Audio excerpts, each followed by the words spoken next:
নমস্কার, শিপ্রা টিউটোরিয়াল চ্যানেলে সবাইকে তোমাদের স্বাগত জানাই। আজকে তোমাদের আমি অষ্টম শ্রেণীর ষষ্ঠ অধ্যায় বিষয়বস্তু, সেটা হচ্ছে ভারতবর্ষে রাজনীতিতে চরমপন্থার উত্থান। ভারতবর্ষের রাজনীতিতে চরমপন্থার উত্থান এই বিষয়ে আলোচনা করব। মানে ইন্ডিয়ান পলিটিক্সে এক্সট্রিমিজমের যে কিভাবে রাইজ হয়েছিল বা ডেভেলপ হয়েছিল সেইটাই আজকে আমি ডিসকাস করব। এটা ক্লাস 8 এর 6th চ্যাপ্টারের টপিক। তোমাদের আমি আগের দিন ভিডিওতে বলেছিলাম নরমপন্থীদের কার্যকলাপ, মানে মডারেট লিডার্স যারা ছিলেন ইন্ডিয়ান পলিটিক্স বা ন্যাশনাল কংগ্রেসের মধ্যে, সেই মডারেট লিডার্স বা নরমপন্থী নেতৃবৃন্দ কিভাবে তাদের কাজকর্ম করতো সেইটা আমি আলোচনা করেছি। যারা দেখোনি আমার চ্যানেলে সার্চ করে পেয়ে যাবে। আজকে আমি তোমাদের বলবো চরমপন্থী কিভাবে চরমপন্থার উদ্ভব হলো ভারতবর্ষের জাতীয় কংগ্রেসে বা ভারতবর্ষের রাজনীতিতে। আসলে এই ভারতবর্ষের রাজনীতিতে চরমপন্থার উত্থানের অনেকগুলো কারণ ছিল। মানে এই এক্সট্রিমিজমকে রাইজ করার ক্ষেত্রে অনেক রিজন ছিল, সেই রিজন গুলোই এবার বলবো আমি।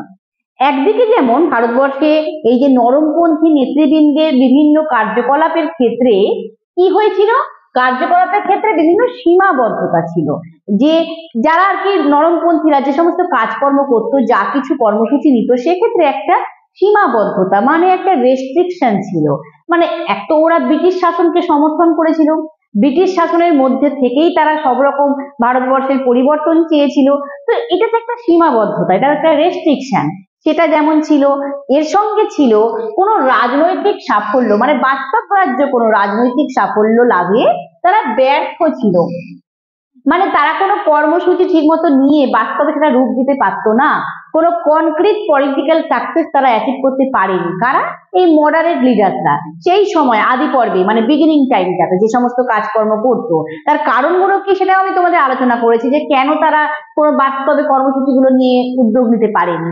তো সেই ব্যর্থতা ছিল, সেই সাকসেস তারা পাচ্ছিল না। তার সঙ্গে সঙ্গে এদের নিষ্ক্রিয়তা, মানে হচ্ছে ইনঅ্যাক্টিভিটি। যে সমস্ত কর্মসূচি নিত, সেই মানে কর্মসূচিগুলো প্রস্তাবগুলো অধিবেশনে হতো, সেগুলো নিয়ে আর কোনো সারা বছর ধরে কাজকর্ম হতো না, বা কোনো আন্দোলন হতো না, মুভমেন্ট হতো না। এটাও কিন্তু আলোচনা করেছি। তো এই সমস্ত নরমপন্থীদের যা দুর্বলতা বলো, ব্যর্থতা বলো, নিষ্ক্রিয়তা বলো, সবগুলো একদিকে যেমন ছিল, এটা একটা কারণ ছিল। তার সঙ্গে সঙ্গে ব্রিটিশ শাসকদের শোষণমূলক নীতি, এক্সপ্লয়টিভ পলিসি, সেটা তো তোমরা জানো, অনেকবার আমি আলোচনা করেছি শোষণমূলক নীতি কি কি, তারা কি কি রকম ভাবে ভারতবর্ষকে শোষণ করেছিল। সেই শোষণমূলক নীতি এবং তার সঙ্গে তখনকার ভাইসরয়, ভারতবর্ষের ভাইসরয় লর্ড কার্জন, তার বিভিন্ন প্রশাসনিক সংস্কার, মানে বিভিন্ন অ্যাডমিনিস্ট্রেটিভ যে রিফরমেশন তিনি করেছিলেন, সেগুলো কিন্তু ভারতীয়দের বিপক্ষে গেছিল, ইন্ডিয়ানদের এগেনস্টে ছিল। এবং তার সব থেকে গুরুত্বপূর্ণ এবং বড় পদক্ষেপ যেটা তিনি নিয়েছিলেন, সেটা হচ্ছে কি, সেটা হচ্ছে বঙ্গভঙ্গ। বঙ্গভঙ্গ যে নিয়ে পদক্ষেপ নিয়েছিলেন, বা বাংলা ভাগ করার জন্য যে পদক্ষেপ নিয়েছিলেন, মানে বেঙ্গলকে পার্টিশন করার জন্য যে স্টেপ লর্ড কার্জন নিয়েছিলেন, এবং ব্রিটিশ গভর্নমেন্টের যে এক্সপ্লয়টিভ পলিসি, তার জন্য ভারতবর্ষের বিভিন্ন জায়গাতে অসন্তোষের সৃষ্টি হয়েছিল, ডিসস্যাটিসফ্যাকশন তৈরি হয়েছিল, মানে বাড়ছিল আস্তে আস্তে, সেটা ইনক্রিজ করছিল। এবং এই সবের ফলে ভারতবর্ষের রাজনীতিতে একটা, মানে ভারতবর্ষে বলতে পারা যায় একটা উগ্র রাজনৈতিক চেতনা জেগে ওঠে, একটা প্রতিবাদী রাজনৈতিক চেতনা জেগে ওঠে, একটা পলিটিক্যাল কনসাস, একটা প্রোটেস্ট করার মতো একটা পলিটিক্যাল কনসাস একটা ডেভেলপ করে আর কি সেই সময়। এবং এই যে 19 শতকের গোড়া, মানে 19th সেঞ্চুরির স্টার্টিং এর সময়, এরকম সময়ে কিন্তু ভারতবর্ষের এই জাতীয় কংগ্রেসে একটা দৃঢ় প্রতিজ্ঞ তরুণ, মানে একটা প্রতিবাদী একটা গোষ্ঠী নেতা এদের কিন্তু উত্থান হয় জাতীয় কংগ্রেসের, ন্যাশনাল কংগ্রেসের মধ্যে একটা ডিটারমাইন্ড, একটা প্রতিবাদী যারা ছিল, তার সেরকম কিছু নেতার উত্থান হয়, সেরকম কিছু লিডার্সরা আসে আর কি ন্যাশনাল কংগ্রেসের মধ্যে। তো এই যে 1905 খ্রিস্টাব্দে যে লর্ড কার্জন যে বঙ্গভঙ্গ পদক্ষেপ নিয়েছিল, সেটাই কিন্তু চরমপন্থার উত্থানের প্রধান কারণ বা প্রত্যক্ষ কারণ ছিল। মানে এই এক্সট্রিমিজমকে ডেভেলপ করার ক্ষেত্রে বা এক্সট্রিমিজম যে রাইজ হয়েছিল, সেটার জন্য কিন্তু এই লর্ড কার্জনের এই পার্টিশন করা, যে বেঙ্গলকে পার্টিশন করা যে স্টেপ, এটাই কিন্তু ডাইরেক্ট কজ ছিল, প্রত্যক্ষ কারণ ছিল। কারণ এরপর ভারতবাসীরা বুঝতে পারে যে ব্রিটিশদের আসল উদ্দেশ্য কি। ব্রিটিশরা কি করতে চাইছে ভারতবর্ষে ভারতবাসীদেরকে নিয়ে, এটা কিন্তু রিয়েলাইজ করে ইন্ডিয়ানরা যে ব্রিটিশ গভর্নমেন্টের মোটিভটা কি। তার আগে পর্যন্ত নরমপন্থীরা সেভাবে বলতো ব্রিটিশ শাসন ভালো, ব্রিটিশ শাসনের মধ্যে থেকে তোমরা সবকিছু আমরা পরিবর্তন করব, কিন্তু এই বাংলাটাকে যে ভাগ করে দিল লর্ড কার্জন, তার ফলে কিন্তু যথেষ্ট ভারতবাসীরা ক্ষুব্ধ হয়েছিল। এর সঙ্গে সঙ্গে ভারতবর্ষের আর্থিক দুরবস্থা, যেটা তোমাদের ওই বলেছি শোষণমূলক নীতির ফলেই হয়েছিল, এক্সপ্লয়েটিভ পলিসির ফলে যে ইন্ডিয়াতে যে ইকোনমিক সিস্টেমে যে একটা হার্ডশিপ হয়েছিল, দুরবস্থা হয়েছিল, তার ফলে ভারতবর্ষে বিভিন্ন জায়গায় কর্মহীনতা, বেকারত্ব, আনএমপ্লয়মেন্ট, জবলেস এগুলো চারিদিকে হয়ে চলেছিল। তার ফলে কিন্তু ভারতবর্ষের যুব সমাজ মানে ইয়ং পিপল তারাও কিন্তু ক্ষুব্ধ হয়ে উঠেছিল, অফেন্ডেড হয়েছিল। আর এর সঙ্গে সঙ্গে আরেকটা বিষয় হচ্ছে ভারতবর্ষের জাতীয়তাবাদী যারা ন্যাশনালিস্ট, যারা ভারতবর্ষকে নিয়ে গর্ববোধ করে, জাতিকে নিয়ে ভাবে, সেই জাতীয়তাবাদীরা তারা কিন্তু ভাবলো আর কি, রিয়ালাইজ করলো যে ভারতবর্ষের সংস্কৃতির উপর পাশ্চাত্য সংস্কৃতির প্রভাব পড়ছে, ভারতবর্ষের সংস্কৃতি ইন্ডিয়ান কালচারের উপর ওয়েস্টার্ন কালচারের একটা এফেক্ট পড়ছে। কেন পড়ছে? কারণ তোমাদের আমি আগেই বলেছি যে নরমপন্থী নেতারা বেশিরভাগই কিন্তু পাশ্চাত্য শিক্ষায় শিক্ষিত ছিল, তারা এইভাবে ওয়েস্টার্ন কালচার, ওয়েস্টার্ন এডুকেশনটাকে গ্রহণ করেছিল, অ্যাকসেপ্ট করেছিল। তার ফলে একটা ইন্ডিয়ান কালচার কোথায় হারিয়ে যাচ্ছিল, ভারতবর্ষের সংস্কৃতি কোথায় হারিয়ে যাচ্ছিল, এটা জাতীয়তাবাদীরা অনুভব করেন, ন্যাশনালিস্টরা রিয়েলাইজ করেন। এবং এই সকল কারণে কিন্তু মানে সব দিকটা বিচার করে কিন্তু ভারতবর্ষে চরমপন্থার উত্থান হয়, এই এক্সট্রিমিজম ডেভেলপ করে। এবং চরমপন্থাকে যারা সমর্থন করেছিল, যারা সাপোর্ট করেছিল এক্সট্রিমিজমকে, তাদের বলা হয় চরমপন্থী গোষ্ঠী বা এক্সট্রিমিস্ট গ্রুপ। এই চরমপন্থী নেতারা কারা কারা ছিলেন? মূলত চরমপন্থা মূলত বাংলা, মহারাষ্ট্র, পাঞ্জাব এইসব জায়গায়, ভারতবর্ষের এইসব জায়গায় বেশি বিকাশ ঘটেছিল, আগে বিকাশ ঘটেছিল, ডেভেলপ করেছিল। এই বেঙ্গল, পাঞ্জাব বা মহারাষ্ট্রে, মারাঠায় আর কি, মহারাষ্ট্রে এইসব জায়গায় বা মানে তিনজন নেতা খুব উল্লেখযোগ্য ভূমিকা পালন করেছিলেন চরমপন্থাকে এগিয়ে নিয়ে যাওয়ার জন্য। তারা হলেন বাংলার বিপিন চন্দ্র পাল, বেঙ্গলের বিপিন চন্দ্র পাল, তারপর হচ্ছে মহারাষ্ট্রের বাল গঙ্গাধর তিলক এবং পাঞ্জাবের লালা লাজপত রায়। এরা হচ্ছে নেতা, এই সমস্ত জায়গায় এরা নেতা ছিলেন এবং এদেরকে একসঙ্গে বলা হতো লাল বাল পাল বলে অভিহিত করা হতো। তিন নেতা একসঙ্গে, তিন নেতাকে। এরা কিন্তু ভারতবর্ষের স্বাধীনতা সংগ্রামে মানে স্বাধীনতা আসার ক্ষেত্রে আমাদের যথেষ্ট গুরুত্বপূর্ণ ভূমিকা পালন করেছিল, এই লাল বাল পাল বা গোষ্ঠী বা এই তিন নেতা। এছাড়াও ভারতবর্ষের বিভিন্ন জায়গায় চরমপন্থার বিকাশ ঘটেছিল। এবার এই চরমপন্থীরা কি চেয়েছিল, মানে এক্সট্রিমিস্ট গ্রুপ, তাদের মোটিভটা কি ছিল, মূল লক্ষ্যটা কি ছিল? তাদের মূল লক্ষ্য ছিল স্বরাজ। তাদের মূল লক্ষ্য ছিল কি? স্বরাজ বা পূর্ণ স্বাধীনতা অর্জন। স্বরাজ মানে কি? নিজেদের শাসন, স্বায়ত্ত শাসন, ভারতবর্ষের নিজেদের সরকার থাকবে, সেলফ গভর্নেন্স। এই স্বরাজটা কিন্তু চরমপন্থীরা চেয়েছিলেন যে আমরা ব্রিটিশ শাসনের কাছে কেন থাকবো, আমাদের নিজস্ব সরকার হবে, নিজেদের গভর্নমেন্ট হবে এবং তার সঙ্গে পূর্ণ স্বাধীনতা, মানে কমপ্লিট একটা ইন্ডিপেন্ডেন্স। ওই আধা আধি কোনো ব্যাপার না, কমপ্লিট ইন্ডিপেন্ডেন্স চেয়েছিল এই চরমপন্থী গোষ্ঠী, চরমপন্থী লিডার্সরা। এবার এই যে চরমপন্থী নেতারা, তারা যে স্বাধীনতা চেয়েছিল, চরমপন্থী নেতাদের এই যে স্বায়ত্ত শাসন চেয়েছিল, সেলফ গভর্নেন্স চেয়েছিল, সেটাকে নিয়ে আবার ব্রিটিশরা আর কি ব্যঙ্গ করে বলতো যে ভারতবাসী নাকি স্বশাসনের যোগ্য নয়, নিজেদের স্বায়ত্ত শাসন গড়ে তোলার যোগ্য নয়, নিজেদের সেলফ গভর্নমেন্ট তৈরি করার জন্য কেপেবল নয়। তারা হলো, ভারতবাসী হলো একটা পৌরুষহীন জাতি, মানে হচ্ছে ইম্পোনেন্ট একটা নেশন। কত বড় একটা অপমান ভারতবাসীদেরকে করতো ব্রিটিশরা, ভাবতে পারছো? আমাদের নাকি কোনো মেরুদণ্ড নেই, আমরা নাকি কোনো সাহস নেই, আমরা নিজেদের সরকার গড়ে তুলতে পারবো না, সেই যোগ্যতা আমাদের নেই। এটা ব্রিটিশ সরকার সেই সময় ব্রিটিশরা আর কি বলতো। সেই তার বিরোধিতা করেছিল চরমপন্থীরা মানে এক্সট্রিমিস্ট গ্রুপ, তারা কিন্তু এর অপোজ করেছিল, এর বিরোধিতা করেছিল এবং বিরোধিতা করে তারা ভারতবাসীদেরকে উদ্বুদ্ধ করার জন্য, ভারতীয় যুব সমাজকে উদ্বুদ্ধ করা মানে তাদেরকে অনুপ্রাণিত করা, ইন্সপায়ার করার জন্য ইন্ডিয়ান ইয়ং পিপলদের, তাদের জন্য তারা দু রকমের উৎসব চালু করেছিল। এক হচ্ছে শিবাজি উৎসব চালু হয়েছিল, আরেকটা হচ্ছে প্রতাপাদিত্য উৎসব চালু হয়েছিল। শিবাজি উৎসব চালু হয়েছিল 1895-তে 1895-এ, এবং প্রতাপাদিত্য উৎসব চালু হয়েছিল 1903 বা 1903। আসলে এই যে শিবাজি উৎসব চালু করেছিলেন, মহারাষ্ট্রে চালু হয়েছিল এই উৎসবটি। এটি কে করেছিলেন? মহারাষ্ট্রের চরমপন্থী নেতা কে? তিনি হলেন বাল গঙ্গাধর তিলক। তিনি শিবাজি উৎসব চালু করে মহারাষ্ট্রের যুব সমাজকে এইটা বলে মানে শিক্ষা দিতে চেয়েছিলেন বা এইটা বোঝাতে চেয়েছিলেন যে শিবাজি, যিনি ছত্রপতি শিবাজি, যিনি মারাঠাকে শক্তিশালী করেছিলেন, মুঘলদের বিরুদ্ধে একা সাহসিকতার সঙ্গে লড়াই করেছিলেন, সেই তার দ্বারা তোমরা অনুপ্রাণিত হও। মারাঠাদের বলেছিলেন, মারাঠা যুব সমাজকে এই উৎসবের মাধ্যমে তিনি একটা মানে কি বলবো বার্তা দিতে চেয়েছিলেন, একটা মেসেজ দিতে চেয়েছিলেন যে তোমরাও শিবাজির মতো কেন হতে পারবে না, তোমরা নিজেদের মধ্যে দেশপ্রেম জাগিয়ে তোলো, পেট্রিয়টিজমকে তোমরা জাগাও। এটা তিনি বলেছিলেন বা এটার মাধ্যমে শিবাজি উৎসব চালু করেছিলেন।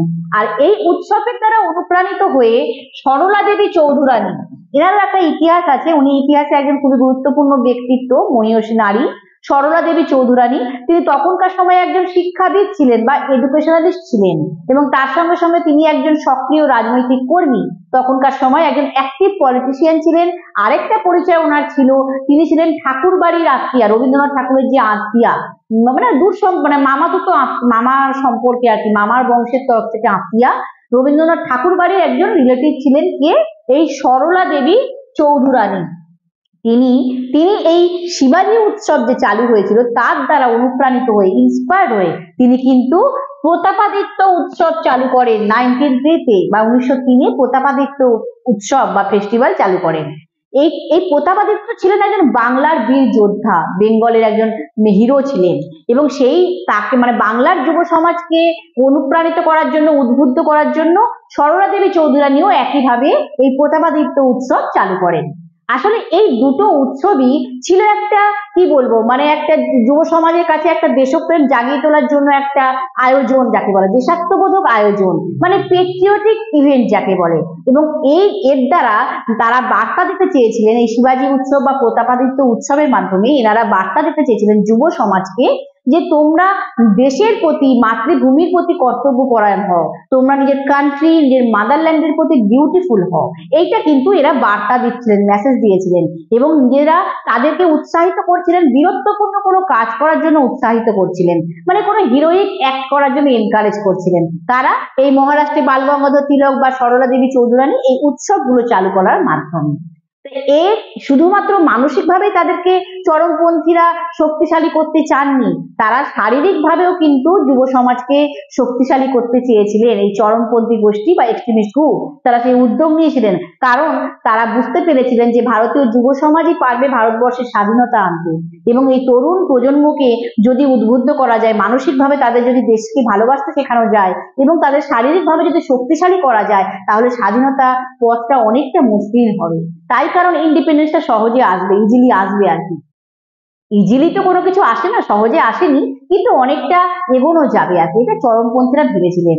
আর এই কারণেই তাদেরকে শারীরিকভাবে শক্তিশালী করার জন্য বিভিন্ন আখড়া, ব্যায়ামাগার তৈরি করেছিলেন, মানে যেখানে কুস্তি লড়া হয় সেটাকে আখড়া বলা হয়, রেসলিং যেখানে শেখানো হয়, কুস্তি তোমরা জানো তো, কুস্তি লড়া, এবং তার সঙ্গে সঙ্গে ব্যায়াম করা, শরীর চর্চা করা, তরবারি শেখানো, লাঠি খেলা, সব কিছু কিন্তু ওদের এই সমস্ত আখড়াতে বা ব্যায়ামাগারে শেখানো হতো এই তরুণ যুব সমাজকে। ভারতবর্ষে বিভিন্ন জায়গায় এগুলো তৈরি করেছিল চরমপন্থী নেতারা, কোনো এক জায়গায় তৈরি হয়নি, বিভিন্ন জায়গায় তৈরি হয়েছিল, এবং এইভাবে কিন্তু চরমপন্থী নেতারা ভারতীয় যুব সমাজকে মানসিকভাবে এবং শারীরিকভাবে শক্তিশালী করছিল, পাওয়ারফুল করছিল, মেন্টালি স্ট্রং করছিল, ফিজিক্যালি পাওয়ারফুল করছিল, যাতে তারা ভারতের স্বাধীনতা অর্জন, নিজেদের স্বরাজ অর্জন, পূর্ণ স্বাধীনতা অর্জনের জন্য তারা যেন এগিয়ে যায়, তারা যেন নিজেদেরকে উদ্বুদ্ধ করে, ইন্সপায়ার্ড করে।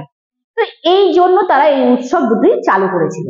এবার এই যে স্বরাজ, এই স্বরাজকে কেন্দ্র করে আবার চরমপন্থী নেতাদের মধ্যে একটা মত পার্থক্য ছিল, মত পার্থক্য মানে চিন্তাধারার মধ্যে একটা পার্থক্য ছিল, তারা বিভিন্ন জনে বিভিন্ন রকম চিন্তা করত। যেমন বিপিন চন্দ্র পাল, বাংলার নেতা, চরমপন্থী নেতা বিপিন চন্দ্র পাল, তিনি স্বরাজ বলতে কিন্তু চূড়ান্ত স্বাধীনতা চেয়েছিলেন। স্বরাজ মানে তিনি বলেছিলেন কোনো ওই আধা আধি ব্যাপার নয়, কমপ্লিট ইন্ডিপেন্ডেন্স, স্বাধীনতাই চাই, ভারতবর্ষ ব্রিটিশ শাসনকে বর্জন করে ভারতের নিজস্ব সম্পূর্ণভাবে স্বাধীনতা, এটা কিন্তু বিপিন চন্দ্র পাল চেয়েছিলেন। কিন্তু অন্যান্য অনেক চরমপন্থী নেতা যেমন অরবিন্দ ঘোষ বা আরো অনেক চরমপন্থী নেতা ছিলেন যারা কিন্তু স্বরাজ বলতে পূর্ণ স্বাধীনতা চাননি। তারা চেয়েছিলেন যে ভারতের নিয়ন্ত্রণে ব্রিটিশ শাসনকে আনতে, ব্রিটিশ অ্যাডমিনিস্ট্রেশন যেন ইন্ডিয়ার কন্ট্রোলে থাকে, ভারতবর্ষের সরকার তৈরি হবে কিন্তু ব্রিটিশ শাসনও থাকবে, এটা তারা চেয়েছিলেন অনেক চরমপন্থী নেতারা। তাই তারা একটা নিষ্ক্রিয় প্রতিরোধ গড়ে তুলেছিলেন, একটা ইনঅ্যাক্টিভ একটা রেজিস্ট্যান্স তৈরি করেছিলেন, বিল্ড করেছিলেন কারা? এই চরমপন্থী লিডার্সরা যারা চূড়ান্ত স্বাধীনতা চাননি। এবং তার জন্য তারা কি করেছিলেন, যে বিদেশি শিক্ষাকে বর্জন করতে চাইছিলেন, বিদেশি দ্রব্যকে বয়কট করতে চাইছিলেন, মানে ওয়েস্টার্ন এডুকেশন, ওয়েস্টার্ন যে কোনো মানে ফরেন কোনো জিনিসপত্র, ফরেন ক্লথ, ফরেন থিংস, কোনো জিনিস, সব জিনিসটাকে বয়কট করতে চেয়েছিলেন। এবং তার সঙ্গে সঙ্গে দেশীয় শিক্ষা, দেশীয় বস্ত্র, সব দেশীয় সংস্কৃতি এগুলোকে গুরুত্ব দিয়েছিলেন। Indian culture, Indian education, Indian cloth, বাংলার তাঁতে বোনা কাপড়, এগুলোকে তারা বলেছিলেন গ্রহণ করতে। চরমপন্থী নেতারা বলেছিলেন, তারা বলেছিলেন মায়ের দেয়া মোটা কাপড় মাথায় তুলে নিয়ে রে ভাই, মানে বাংলার মাতৃভূমি ভারতবর্ষের নিজেদের তোমাদের তাঁতে তৈরি শিল্প, তাঁতের তৈরি কাপড় তোমরা পরো, বিদেশি কাপড় তোমরা বর্জন করো, বিদেশি দ্রব্যকে বয়কট করো। এইভাবে তারা কিন্তু চরমপন্থী নেতারা একটা নিষ্ক্রিয় প্রতিরোধ গড়ে তুলেছিল, একটা ইনঅ্যাক্টিভ রেজিস্ট্যান্স তৈরি করেছিল, বিল্ড করেছিল এই চরমপন্থী নেতারা। আর এই যে ভারতের জাতীয় কংগ্রেসে নরমপন্থী আর চরমপন্থী চিন্তা ভাবনার যে একটা পার্থক্য, একটা নিজেদের থট প্রসেসের মধ্যে একটা যে ডিভাইডেশন, ডিফারেন্স তৈরি হয়েছিল, এটা চূড়ান্ত রূপ পেয়েছিল কখন? 1907 খ্রিস্টাব্দের সুরাট অধিবেশনে। 1907 খ্রিস্টাব্দের সুরাট অধিবেশনে বা 1907 সুরাট সেশনে, এইখানে কিন্তু চরমপন্থী এবং নরমপন্থীরা দুটো ভাগে দলে বিভক্ত হয়ে যায়, সেটা চূড়ান্ত হয় আর কি। এই সুরাট অধিবেশনে তারা অধিবেশনের সভাপতি কে হবে, নির্বাচিত হবে কে, তার জন্য এদের মধ্যে মতবিরোধ হয়, তাদের মধ্যে আর্গুমেন্ট হয় যে এই সুরাট সেশনে কে মানে প্রেসিডেন্ট হবে। এই মানে আর্গুমেন্ট বা এই মতবিরোধটা একটা চূড়ান্ত রূপ নেয় এবং তা ছিল মানে কংগ্রেসের জন্য একটা বিশাল ধাক্কা ছিল, যে দুটো দলে ভাগ হয়ে যায়, নরমপন্থী আর চরমপন্থী। এবং ব্রিটিশরা কিন্তু এর সুযোগ নেয়, মানে ভারতবর্ষে যা কিছুই ভাগাভাগি হয়েছে সেগুলোর সুযোগ কিন্তু ব্রিটিশরা সবসময় নিয়েছে, এক্ষেত্রেও নিয়েছিল। আর এরা কিন্তু স্থায়ীভাবেই কিন্তু এই সুরাট অধিবেশনে পুরোপুরি কিন্তু বিভক্ত হয়ে যায়, দুটো দলে ভাগ হয়ে যায়। নরমপন্থীদের আলাদা রকম ভাবে কাজ করতে থাকে, চরমপন্থীরা আলাদা রকম ভাবে কাজ করতে থাকে। মানে কংগ্রেসের মধ্যেই একটা ব্যক্তিগতভাবে একটা কি বলবো গৃহযুদ্ধ শুরু হয়ে যায়, নিজেদের মধ্যেই একটা যুদ্ধ তৈরি হয়ে যায় ঘরের মধ্যে, নিজেদের কংগ্রেসের সংগঠনের মধ্যেই। তো এই হলো সুরাট অধিবেশন। তাই ভারতবর্ষের রাজনৈতিক ইতিহাসে এর গুরুত্ব কিন্তু যথেষ্ট ছিল। ইন্ডিয়ান পলিটিক্যাল হিস্ট্রিতে কিন্তু এই সুরাট সেশন কিন্তু খুবই একটা ইম্পর্টেন্ট একটা ইভেন্ট ছিল। এটা কিন্তু এই ঘটনার দ্বারা, এই অধিবেশনের দ্বারা কিন্তু অনেক বড় একটা রাজনীতিতে পরিবর্তন হয়েছিল। তো এই হচ্ছে চরমপন্থীদের কার্যকলাপ, চরমপন্থী নেতারা কিভাবে এসেছিল, কেন এসেছিল এবং তারা কি চেয়েছিল, কিভাবে করতে চেয়েছিল বা কিভাবে করছিল, সবটাই কিন্তু আমি আলোচনা করলাম। এক্সট্রিমিজম যারা কিভাবে আসলো ইন্ডিয়ান ন্যাশনাল কংগ্রেসে বা ইন্ডিয়ান পলিটিক্সে, এবং সেই এক্সট্রিমিস্ট গ্রুপরা কিভাবে তারা অ্যাক্টিভিটি বিভিন্ন নিয়েছিল এবং তাদের মূল মেন মোটিভটা কি ছিল, সবই তোমাদের কিন্তু আমি ডিসকাস করলাম। এবং এই বিষয়ে কিন্তু আজকে আমি আলোচনাও শেষ করছি। এবং পরের দিন তোমাদের আমি বাংলার একটা বিখ্যাত ঘটনা, সেটা হচ্ছে বঙ্গভঙ্গ বা বেঙ্গল পার্টিশন যাকে বলে, সেইটা নিয়ে আলোচনা করব। আজকে আমার এই চরমপন্থীদের কার্যকলাপ নিয়ে এইটুকুই আলোচনা করলাম। এইখানে আমি আমার আলোচনা শেষ করছি।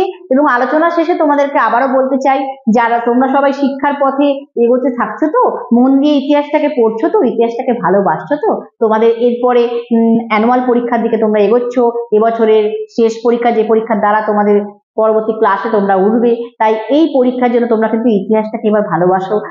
আশা করি তোমরা, আমার বিশ্বাস তোমরা ভালোবাসতে শুরু করেছো। যারা রেগুলার আমার চ্যানেলটিকে ফলো করছো তারা নিশ্চয়ই ইতিহাস বিষয়টিকে ভালোবাসতে শুরু করেছো। তাই যারা এখনো শিপ্রা টিউটোরিয়াল চ্যানেলটি সাবস্ক্রাইব করোনি, চ্যানেলটি সাবস্ক্রাইব করে নাও আর পাশে থাকা বেল আইকনটি অবশ্যই প্রেস করো, তাহলে নোটিফিকেশন পাবে। এখানে আমি আমার আলোচনা শেষ করছি। নমস্কার।